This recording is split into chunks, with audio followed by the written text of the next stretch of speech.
could you tell us a little bit about the organization and how it uh, came about? Yeah, my name is Stalin. I'm the director for NGO non-profit Vanashakti, Hmm. which works in the field of environmental conservation. Hmm. We came into existence in 2007.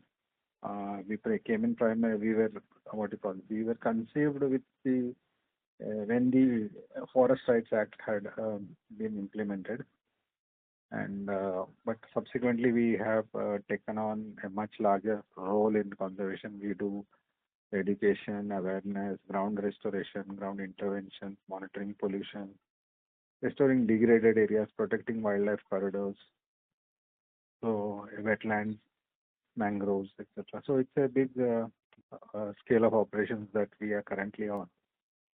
So about Vanashakti, you can find more on vanashakti.org. I request you to just look up the website. And any particular two or three issues that you are dealing with? I know, like you just said, there are a lot of things, but if any particular two or three that you would like to highlight or speak more about?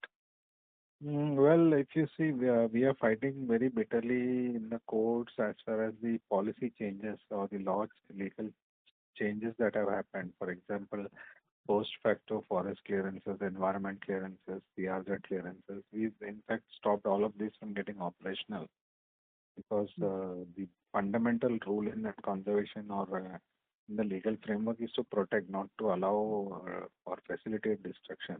So Hmm. when these amendments were made, we immediately challenged it and we managed to get the judiciary, or the judiciary has been kind enough and sensitive to stop the operations of such kind of modifications.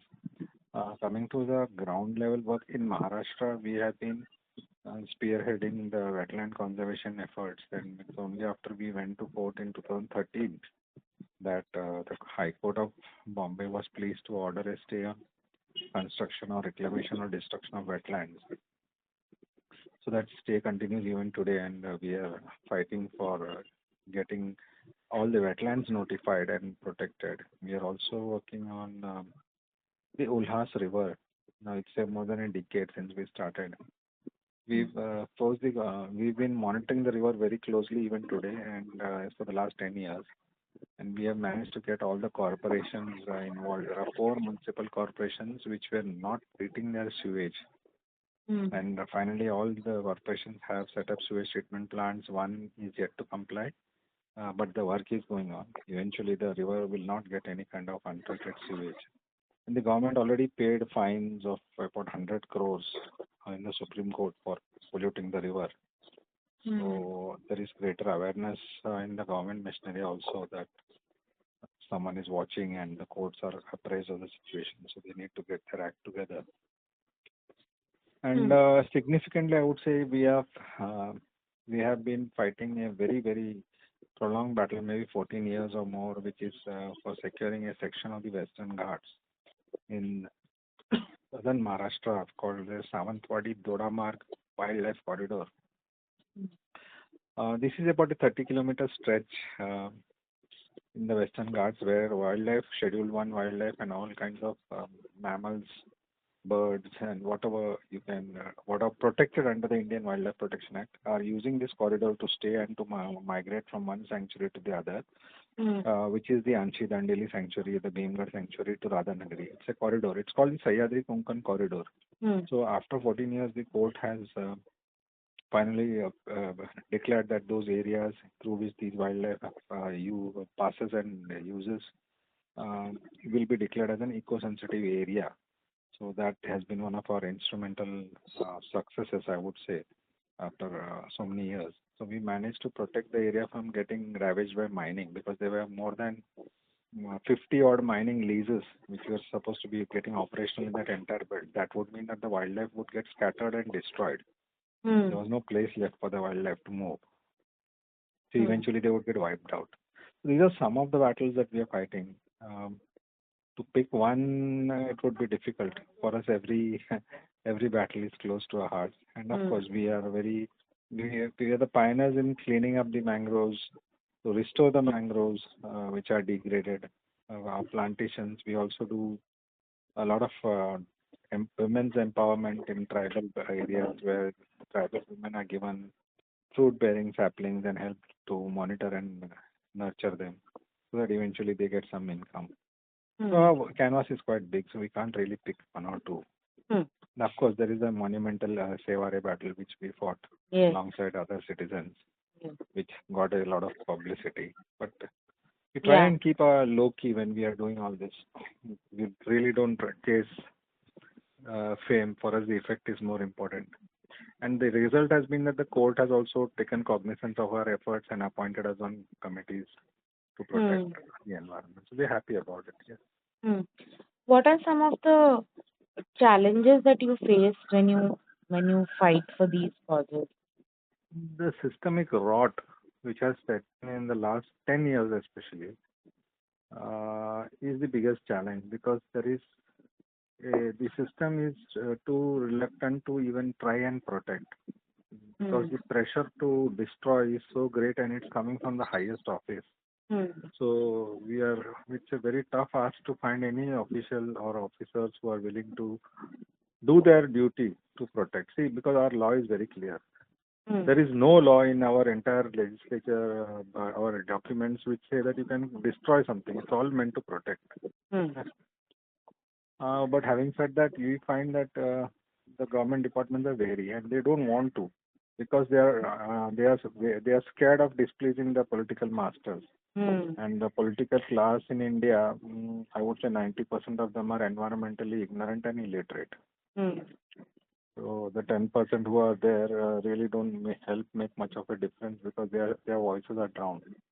So Hmm. it's a thankless battle. Secondly, there is always a, a crunch for finances. People we don't get money. We don't have foreign donations. We survive solely on philanthropy of good, well-meaning people. So money is always a challenge for us funds to find the resources to keep going. Then there is always a threat from the mafia and the underworld. Hmm. But we are because we are taking on too many powerful people, and land is at a very what you call high price in India, Hmm. especially in Maharashtra and Mumbai. Human life has no value when it comes to a land parcel. So you always live under the shadow of the debt. So that's okay. We are okay with it. Hmm. So, what keeps you going in this journey? No? Why do you continue to engage with these issues despite these difficulties? So, what is it that keeps you going? It's finding a purpose in life and making sense of your existence. Hmm. Because you're either part of the problem or you're part of the solution. We'd rather be part of the solution. We always try and use every means which is used in a civilized society, like dialogue, outreach, and litigation is the last. The difference between us and the other organizations, very humbly said, is that we have the technical expertise to do our work, and not just legally but also scientifically. Hmm. But what we say is taken very seriously in the corridors of the environment department and the scientific bodies. Hmm. We are scientifically and technically sound organization, so we get our scientific facts right. What we say, um, what to say, more often than not comes true. So what keeps me going or what keeps us going is the fact that we have to do our duty to Mother Earth. We may belong to different religions or gods or whatever, but ultimately you have to think why you're born here. Hmm. You're born with a purpose. You need to do your duty, your karma, whatever it is. We are a Hmm. voice for the voiceless. No? Nobody can speak for the birds, the animals, or the environment. Hmm. They're all living entities, the rivers. So, We have never opposed anything which is so under the so-called modern development model. That's the beauty. We hmm. always say that there is a method to do what you want, do it while taking the environmental concerns along. Hmm. And you can address every solution, every problem in that project by doing X, Y, Z.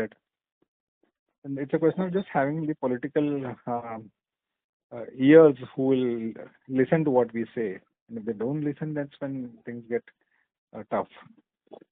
Do you have a message for your fellow citizens? Like, especially on the I occasion would of. always say this to everyone. In fact, I say to at every occasion also, and I would say it again also, that please sit and ponder. See, we go and fold our hands and sit before whichever God we pray, and we ask for certain things without realizing that God has sent us here on a mission. He's asked us to do something. We are the only species which can allow the earth to survive or perish. The choice is yours, where you want to be on the side which is causing its death or which is keeping it alive.